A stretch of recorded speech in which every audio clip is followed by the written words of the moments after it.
यह कहानी है दो अलग सोच की, दो अलग नजरिए की। एक तरफ थे अकबर, जिसका सपना था पूरे हिंदुस्तान को एक झंडे के नीचे लाना, एक शक्तिशाली साम्राज्य बनाना। उनका मकसद था भारत को एक सूत्र में बांधना। दूसरी तरफ महाराणा प्रताप, जिनके लिए आजादी सबसे ऊपर थी। उनके लिए स्वाभिमान से बढ़कर कुछ नहीं था।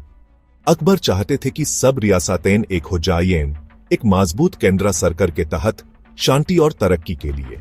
वो एक शांतिपूर्ण और समृद्ध भारत की कल्पना करते थे। उन्होंने राजपूत राजाओं से रिश्ते जोड़े, क्योंकि वो जानते थे कि राजपूतों के बिना हिंदुस्तान को एक करना मुश्किल है। कभी दोस्ती से, कभी शादी से रिश्तों को मजबूत बनाया गया, और कभी ताकत से, जहां जरूरत पड़ी मुगल सेना ने अपनी शक्ति का प्रदर्शन किया। कई राजपूत मुगल दरबार का हिस्सा बन गए, उन्हें ओहदे मिले, सम्मान मिला, और मुगल साम्राज्य में उनका महत्व बढ़ा।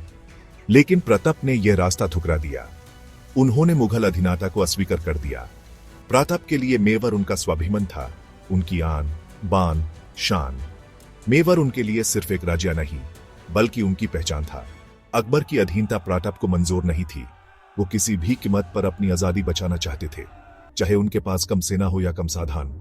उनका हौसला बुलंद था। उन्होंने ऐशो आराम छोड़ दिया, पर मुगलों के आगे नहीं झुके। उन्होंने कठिनाइयों का सामना किया, लेकिन कभी हार नहीं मानी। अकबर एकीकरण चाहते थे, प्रताप आजादी। दोनों अपने अपने लक्ष्यों के प्रति दृढ़ थे। अकबर की सोच थी एक साम्राज्य, एक कानून, एक शासन। वो एक व्यवस्थित और न्यायपूर्ण शासन स्थापित करना चाहते थे। प्रताप के लिए यह सम्मान नहीं, एक सौदा था। उनके लिए यह एक समझौता था, अपनी आजादी गिरवी रखने का। उनके लिए आजादी का कोई मोल नहीं था। उनके पूर्वज कभी नहीं झुके, प्रताप भी नहीं झुके। उन्होंने अपने वंश की परंपरा को बनाए रखा। उन्होंने घास की रोटी खाना मंजूर किया। उन्होंने भूख और प्यास बर्दाश्त की, पर मुगल परचम के नीचे नहीं आए। उन्होंने मुगल साम्राज्य के आगे झुकने से इनकार कर दिया।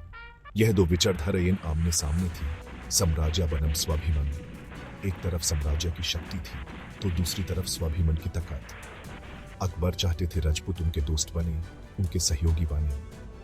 प्रताप ने अपनी मिट्टी को चुना। उन्होंने अपने देश, अपनी धरती को सबसे ऊपर रखा।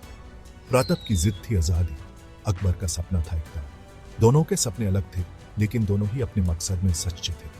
इसी तकरार ने इतिहास रचा, इसी संघर्ष ने एक नई कहानी लिखी। हल्दी घाटी की लड़ाई कोई अचानक घटना नहीं थी। यह तो सालों की सियासत का नतीजा थी। एक ऐसी सियासत जो दिलों में दरार पैदा कर रही थी और साम्राज्यों को आमने सामने लखादा कर रही थी। अकबर जानते थे मेवाड़ बिना राजपूताना अधूरा है। उनकी नजर राजपूताना की शक्ति पर थी, और मेवाड़ उस शक्ति का दिल था। पहले समझौते की कोशिश हुई, क्योंकि अकबर को पता था कि युद्ध हमेशा आखिरी विकल्प होना चाहिए। जलाल खान कोरची, मान सिंह, भागवंत दास, तोदरमल, अकबर के सबसे भरोसेमंद और काबिल दरबारी, सब प्रताप को मनने आए। उन्हें उम्मीद थी कि प्रताप समझौता कर लेंगे। प्रताप ने हर बार एक ही जवाब दिया, मेवाड़ आजाद था, आजाद रहेगा। उनके लिए आजादी से बढ़कर कुछ नहीं था। मन सिंह की बेइज्जती हुई, क्योंकि प्रताप ने उनके साथ भोजन करने से इनकार कर दिया था। मुगल दरबार नाराज हुआ।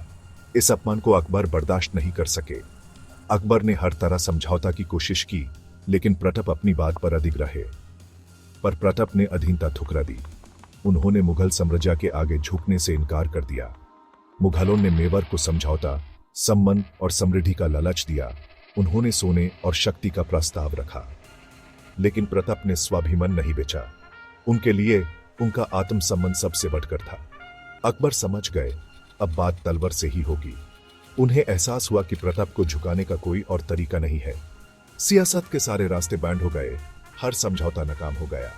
अब फैसला युद्ध से होना था। दोनों तरफ से सेना तैयार थी। हल्दी घाटी की जमीन एक ऐतिहासिक टक्कर के लिए तैयार थी। यह जमीन खून से रंजन होने वाली थी। यह लड़ाई सिर्फ दो राजाओं की नहीं, दो सोच की थी।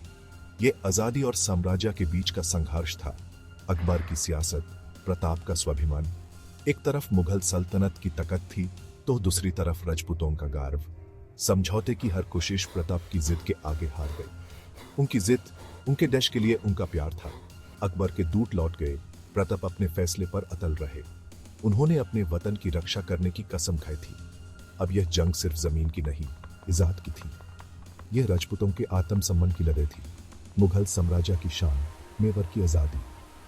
एक तरफ दुनिया का सबसे बड़ा साम्राज्य था तो दूसरी तरफ एक छोटा सा राज्य, लेकिन हिम्मत से भरा हुआ। हल्दी घाटी, दो विचारधाराओं का मैदान। यहाँ दो अलग अलग दुनिया आमने सामने थी। यही से इतिहास ने नई दिशा ली, यही से भारत की कहानी बदल गई। जंग तय हुई, दोनों तरफ तैयारियां शुरू हो गईं। अकबर ने मन सिंह को सेना का नेता बनाया, साथ असफ खान भी था। मुगल सेना विशाल थी, घुड़सवार, पैदल तोपखाना, हाथी, सब कुछ। व्यू बना हरवाल, कल्ब, मैमना, मैसारा और चंदावाल। रणनीति थी प्रताप की छोटी सेना को घेर लेना। प्रताप की सेना छोटी थी, लेकिन जज्बा उनमें चबले। भिल आदिवासी, राजपूत योद्धा, हकीम खान, सुर, सब एक साथ। प्रताप ने हल्दी घाटी के तंग दर्रे चुने जहां मुघलों की ताकत बेकार हो जाती। भिल तीरंदाज पहाड़ियों पर गेरिला युद्ध की तैयारी। प्रताप का प्लान, तेजी से हमला। मुगल सेना में अफरा तफरी, संख्या कम थी पर हिम्मत और चतुरे ज्यादा। यह लड़ाई मैदान की नहीं, सोच और रणनीति की थी। प्रताप ने मुगलों को उनकी शर्तों पर नहीं, अपनी शर्तों पर लादने को मजबूर किया। The 18th of June 1576 Haldi Ghati की मिट्टी लाल होने को थी। एक ऐसा दिन जो राजपूत और मुगल इतिहास में हमेशा के लिए दर्ज हो गया।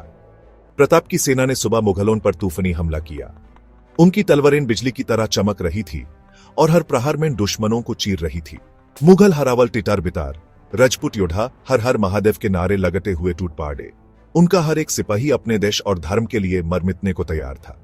प्रताप खुद चेतक पर आ गए। उनका जोश सेना का हौसला बढ़ा रहा था। वे अपने सैनिकों के लिए एक प्रेरणा स्रोत थे। उनकी हर एक आवाज में विजय का विश्वास था। शुरुआत में मेवाड़ की सेना भारी पड़ी, मुगल पीछे हटने लगे। राजपूतों के प्रहार इतने तीव्र थे कि मुगल सैनिकों को संभालने का मौका ही नहीं मिल रहा था। प्रताप ने मन सिंह पर वार किया, लेकिन मन सिंह बच गए। यह एक महत्वपूर्ण क्षण था जो युद्ध का रुख बदल सकता था। मुगल रिजर्व के मेहतर खान ने अफवाह फैला दी, अकबर आ रहे हैं। इस अफवाह ने मुगल सैनिकों में एक नई उमंग भर दी। मुगल सेना में नई ताकत आ गई, पासा पलट गया। अब मुगल सैनिक और भी जोश से लड़ने लगे और राजपूतों पर दबाव बढ़ने लगा। प्रताप की सेना घिर गई। प्रताप खुद घायल हो गए, लेकिन उनका हौसला अब भी बुलंद था और वे लड़ते रहे। झलामान सिंह ने प्रताप का राजछत्रा अपने सर पर ले लिया, मुगलों को चकमा दिया। उन्होंने अपने प्राण की आहुति देकर प्रताप की जान बचाई। प्रताप को युद्ध भूमि से निकलने का मौका मिल गया। चेतक ने अपनी जान दे दी। चेतक की वीरता और स्वामी भक्ति हमेशा याद रखी जाएगी। झालामान वीरगति को प्राप्त हुए। उनका बलिदान मेवाड़ के इतिहास में अमर रहेगा। दिन ढलते लड़ाई खत्म, मैदान लाशों से भरा था। हल्दी घाटी का युद्ध एक भयानक संग्राम था जिसमें हजारों जानें गई। कोई भी पक्ष दूसरे को पूरी तरह हरा नहीं पाया, लेकिन इस युद्ध ने राजपूतों की वीरता और आत्मसम्मान को दुनिया के सामने प्रस्तुत किया।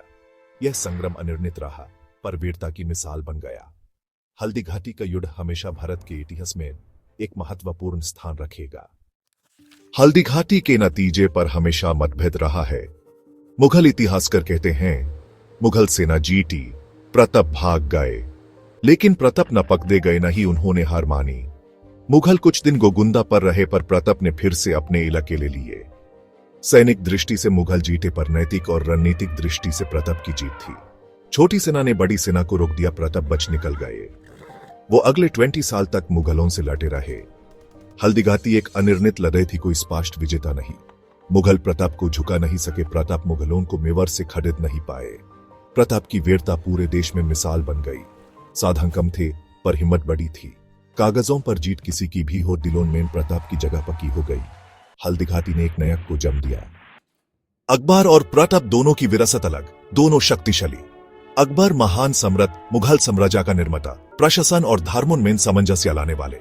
उनकी नीतियां, कला, साहित्य, वास्तुकला, सब पर उनका प्रभाव था। अकबर को साम्राज्य के शासक के रूप में याद किया जाता है।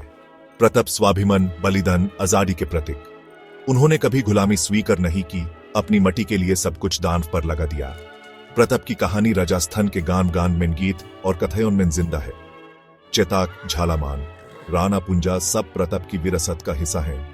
प्रताप सम्राट नहीं थे, पर लोगों के दिलों के राजा बन गए। उनकी विरासत दिल जीतने की, आत्मा को पराजित न होने देने की। उनका जीवन मिसाल है। आजादी के लिए लड़ना सबसे बड़ा धर्म है। शिवाजी महाराज जैसे योद्धाओं ने भी उनसे प्रेरणा ली। अकबर साम्राज्य के शासक, प्रताप स्वतंत्रता के नायक। आज के भारत में अकबर और प्रताप दोनों अलग नजरिए से याद किए जाते हैं। अकबर सहिष्णु, प्रगतिशील शासक, हिंदू मुस्लिम एकता के प्रतिनिधि।